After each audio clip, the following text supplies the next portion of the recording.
Hello बच्चों। यहां लिखा हुआ है rain is falling vertically down with a speed of 4 kilometers per hour. A girl moves on the straight road with a velocity 3 kilometers per hour. The apparent velocity of the rain with respect to girl clear। तो देखो अब ये relative velocity जैसे ही चालू होता है हम लोगों का दिमाग खराब हो जाता है। पूरे रिलेटिव वेलोसिटी में केवल एक चीज लगती है, ट्रायंगल लॉ ऑफ एडिशन। समझो बात को। यहां पे पॉइंट ओ है ओरिजिन, यहां मान लीजिएगा कोई भी एक पॉइंट है ए, इसका पोजीशन वेक्टर आपको दिया गया है आर ए।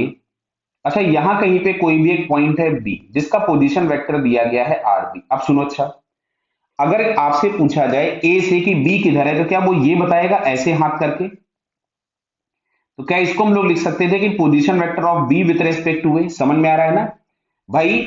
बी की पोजीशन ए के रेस्पेक्ट में यही वाली होगी ना, इतनी बात समझ में आ रही होगी। अब ट्रायंगल लॉ ऑफ एडिशन से अगर हम देखें तो इन दो वेक्टर्स का सम जो होगा वो इस वाले वेक्टर के बराबर होगा। मतलब यहां से हम लोग लिख सकते थे कि R A plus R of B with respect to A is equals to R B. तो अच्छा मैं यहां से लिख सकता हूं कि R of B with respect to A is equals to R B minus R A. ये आ गया पोजीशन वेक्टर। अच्छा, इसको अगर हम डिफरेंशिएट कर दें तो वेलोसिटी मिल जाएगी।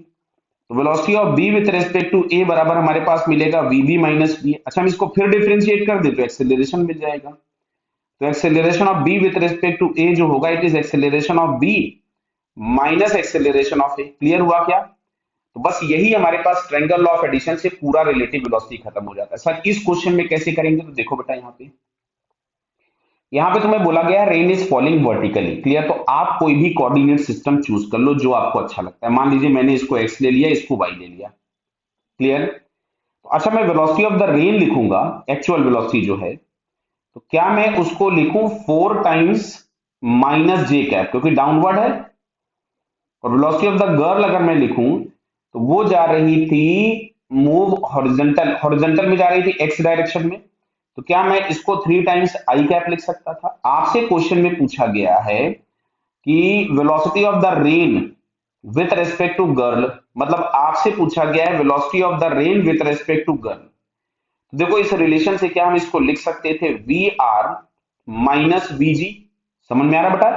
देखो B with respect to A बोला था तो B minus A with respect to B बोलेगा तो ए माइनस बी। इसकी मैं वैल्यू पुट कर देता हूं। तो इट इज 3 आई कैप बराबर, नहीं वेलोसिटी ऑफ द रेन हमारे पास दिया है 4 जे कैप। लिख लीजिए, इसको आराम से लिख लीजिए, बिल्कुल जब जल्दी मत करिए। 4 टाइम्स माइनस जे कैप और ये आपके पास हो जाएगा 3 टाइम्स, मतलब माइनस लगाना था आपको बीच में से, माइनस 3 आई कैप। क्लियर बेटा? अब यहां से अगर इसका मॉड फाइंड करना है तो मॉडुलस निकालना हम सभी लोगों को पता था कि आई कैप के कोफिशिएंट का स्क्वायर और जे कैप के कोफिशिएंट का स्क्वायर कर दीजिए। तो ये हो गया 16 प्लस 9। दिख रहा है ना? 4 का स्क्वायर कितना हो जाएगा 16, 3 का स्क्वायर कितना हो जाएगा 9। तो ये हमारे पास आ गया 25, 25 का रूट हो गया 5 किलोमीटर पर आवर।